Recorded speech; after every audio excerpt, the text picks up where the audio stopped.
இத்தனை வருஷமாக நான் அமெரிக்காவுக்கு போனதில் எல்லா இடங்கள்லையும் ஃப்ளூ பரவிட்டு இருந்தப்போ கூட எனக்கு காய்ச்சல் வராது. இன்றளவில் ஹார்வர்ட் மெடிக்கல் ஸ்கூலில் இந்த எளிய செயல்முறைகள் உங்களோட நோய் எதிர்ப்பு அமைப்பை எப்படி மேம்படுத்துதுன்னு காட்ட ஆய்வுகள் செய்யப்பட்டு வருது. இதெல்லாம் செஞ்சீங்கன்னா உங்கள் நோய் எதிர்ப்பு சக்தி குறிப்பிடத்தக்க அளவு அதிகரிக்கிறத நீங்கள் பார்க்க முடியும்.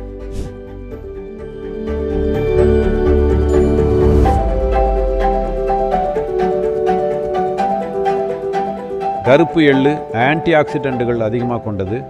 இரும்பு, தாமிரம், துத்தநாகம், வைட்டமின் பி, ஃபோலியேட் மற்றும் வைட்டமின் இ போன்ற இதெல்லாம் நிறைஞ்சதாக இருக்குது. நான் பொதுவாக எதையும் இந்த மாதிரி பார்க்குறதில்ல. ஆனால் கருப்பு எள்ளு என் வாழ்நாள் முழுவதும் எனக்கு துணையாக இருந்திருக்குது. குறிப்பாக நான் மலையேறும் போதெல்லாம், நான் தனியாக தான் எப்பவும் மலையேறினேன், அப்போலாம் வறுத்த கருப்பு எள் என்ன உயிர் போட எப்போதும் உற்சாகமாக நடமாட வச்சுருந்துச்சு. இது உங்கள் குருத்தெலும்புக்கும் எலும்பு மூட்டுகளுக்கும் அதிசயமான அளவு சக்தியை கொடுக்குது, இதய ஆரோக்கியத்தை ஊக்குவிக்குது. இப்படி ஒரு தென்னிந்திய பாரம்பரியமே இருக்குது. குளிர்காலத்தில் தென்னிந்தியாவில் ஒரே சமயத்தில் குளிராகவும் வெயிலாகவும் இருக்கும். அதனால் தோலில் வெடிப்பு ஏற்படும். அந்த நேரத்தில் நம்ம எல்லாம் சாப்பிட்றோம்.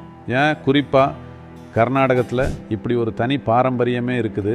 எள் விதைகளை சாப்பிட்றத ஊக்குவிக்கிறதுக்காக எல்லாரும் ஒருவருக்கொருவர் குடும்பத்தோட எள்ளை பகிர்ந்துக்குவாங்க. ஏன்னா சருமத்தோட ஆரோக்கியம் உள்ளேயும் வெளியேயும் நல்லா இருக்கும். மேலும் ஏழுல இரும்பு சத்தும் அதிகமாக இருக்குது. உங்களில் இரத்த சோகை இருக்கிறவங்க, குறிப்பாக பெண்கள் எள் சாப்பிட்றது ரொம்ப நல்லது. இது இளம் பெண்களுக்கு உதவியாக இருக்குது. அவங்களோட ஓவியுலேஷன் செயல்முறையை மிகவும் ஆரோக்கியமானதாக ஆக்குது.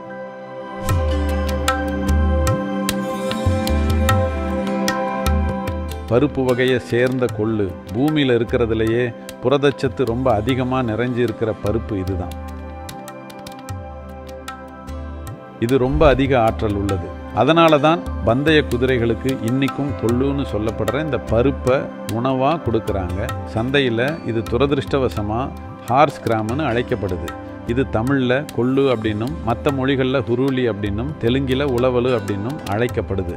அதனால் இது ரொம்ப நல்லது. இதை முளை கட்டுறது நல்லது. நீங்கள் இதை முளை கட்டுனா இதை ரொம்ப எளிதாக ஜீரணிக்க முடியும். நீங்கள் அதை ஒரு பாத்திரத்தில் உங்கள் ரூமில் வைக்கலாம். ஒரு வெள்ளை துணியை எடுத்து அதில் போட்டு 6 to 8 மணி நேரம் வரை தண்ணியில் ஊற வைக்கணும். அப்புறம் அதை ஒரு துணியில் கட்டி மூடி வைக்கணும். 3 நாளில் அது முளை விடும். முளைச்சிருந்தால் பச்சையாகவே சாப்பிடலாம். விதையிலிருந்து அரை அங்குலம் வெளியே வந்திருந்தால் பச்சையாக சாப்பிடலாம். அதை அதிகம் மென்று சாப்பிடணும். நீங்கள் அதை நல்லா மென்று சாப்பிடுங்க, அது ரொம்ப நல்லது. இப்போது இது உடலில் வெப்பத்தை அதிகரிக்கும். இன்றைக்கி சூரியன் உதித்த பிறகு நீங்கள் இன்றைக்கி கொள்ளு குடித்தாலோ இல்லைன்னா கொள்ளு சாப்பிட்டாலோ அதனால் அதிக வெப்பத்தை உணர்ந்தீங்கன்னா அப்போ பச்சை பயிறு சாப்பிட்டு அதை சமநிலைப்படுத்தணும். முளைவிட்ட பச்சை பயிறு உடல் அமைப்பை குளிர்விக்கும். உடலில் அதிக வெப்பம் இருக்கிறத எப்படி தெரிஞ்சுக்கிறதுனா, உங்கள் கண் விழிகள் சூடாக இருக்கும். இல்லைன்னா உங்களுக்கு சிறுநீர் கழிக்கணும்னு இருக்குது, அது நிரம்பி இருக்குது, ஆனால் அது வெளியே வராது, வலி இருக்கும். அப்படின்னா உடலில் அதிக வெப்பம் இருக்குது.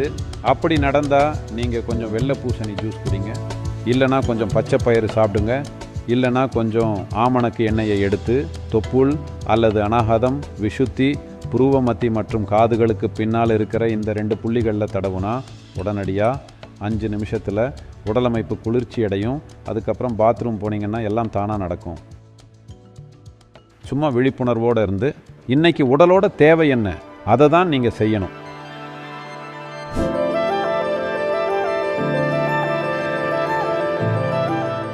நான் அமெரிக்காவுக்கு விசிட் பண்ண இத்தனை வருஷத்தில் எல்லா இடத்துலையும் ஃப்ளூ பரவிக்கிட்டு இருந்தப்போ கூட எனக்கு காய்ச்சல் வராது. இது ரொம்ப ஒரு எளிமையான விஷயம்தான். வெந்நீர், கொஞ்சம் தேன், கொஞ்சம் மஞ்சள், அதோட முடிஞ்சால் அதில் கொஞ்சம் புதினா இல்லைன்னா கொஞ்சம் கொத்தமல்லி, ஒவ்வொரு 3 மணி நேரத்துக்கு ஒரு முறை நீங்கள் இதை குடித்தா சுவாச தொற்றுகள் உங்களுக்கு ஏற்படாது. ஏன்னா இந்த தொற்றுகள் எல்லாமே முதல்ல உங்கள் தொண்டையில் தங்கி அதுக்கப்புறம் அது சுவாச குழாய்க்குள்ளே போகுது. ஆனால் நீங்கள் இந்த பொருட்களை குடித்தா தேன், மஞ்சள் மற்றும் கொத்தமல்லி இல்லைனா புதினாவுடன் வெதுவெதுப்பான நீரில் அது வயிற்றுப்பைக்குள்ளே போகுது. அங்கே அது வீரியமிக்கதாக இருக்கிறது இல்லை. அதனால் அது உங்களுக்கு அதிக சேதத்தை ஏற்படுத்தாது. அது எனக்கு உதவி இருக்குது. நான் உங்களுக்கு பாட்டி வைத்தியத்தை தான் சொல்கிறேன், மருத்துவ விஷயம் இல்லை, சரியா? ஆனால் அது வேலை செஞ்சுருக்கு. இது என் பாட்டிக்கு வேலை செஞ்சுருக்கு, எனக்கும் வேலை செஞ்சுருக்கு.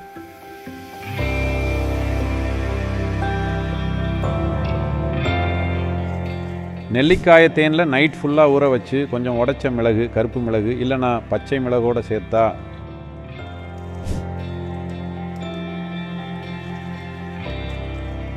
பச்சை மிளகுன்னு மற்ற நாடுகளில் இருக்கிறவங்களுக்காக நான் சொல்கிறேன். பச்சை மிளகுன்னா பச்சை மிளகாய் இல்லை. உலகத்தில் பெரும்பாலான பகுதிகளில் நீங்கள் பார்த்துருக்காத ஒன்றா இது இருக்குது. இது பச்சையாக இருக்கும்போது மிளகுன்னு சொல்கிறோம். இங்கே இது நமக்கு சுலபமாக கிடைக்குது. அதனால் தேனில் ஊற வச்சு தினம் சுமார் 3 ஸ்பூன் அளவு ஒரு நாளைக்கு 3 முறை எடுத்திங்கன்னா இது சிறப்பாக செயல்படும். நீங்கள் வெறும் வயிற்றில் இருக்கும்போது இதெல்லாம் ரொம்ப நல்லா வேலை செய்யும். இதுதான் நீங்கள் முதல்ல எடுத்துக்கணும். இதெல்லாம் செஞ்சிங்கன்னா உங்கள் நோய் எதிர்ப்பு அமைப்பில் குறிப்பிடத்தக்க அதிகரிப்பை நீங்கள் கவனிக்க முடியும். நாங்கள் முதல் 8 வாரங்களில் ஒருத்தரோட நோய் எதிர்ப்பு சக்தியில் குறிப்பிடத்தக்க முன்னேற்றத்தை பார்க்க முடியும்னு நான் சொல்லுவேன்.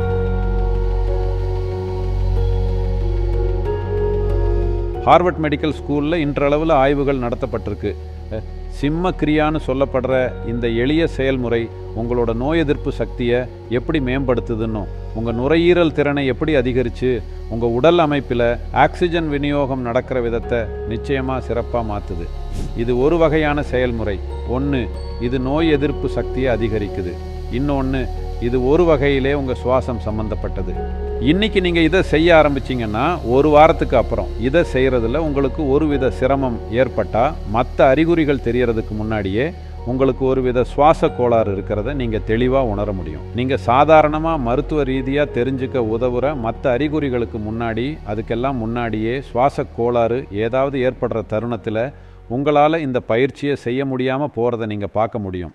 நீங்கள் தினமும் ஒரு நாளைக்கு 2 முறை பயிற்சி செய்கிறீங்கன்னா அது நோய் எதிர்ப்பு சக்தியை அதிகரிக்கும். ஆனால் அதே நேரத்தில் இது ஒரு அளவீடு மாதிரி உங்களுக்கு சொல்லும். திடீர்னு ஒரு நாள் அதை செய்ய முடியலன்னா உங்கள் சுவாச மண்டலத்தோட செயல்பாட்டில் ஏதோ கோளாறு இருக்குதுன்னு நீங்கள் தெரிஞ்சுக்கலாம்.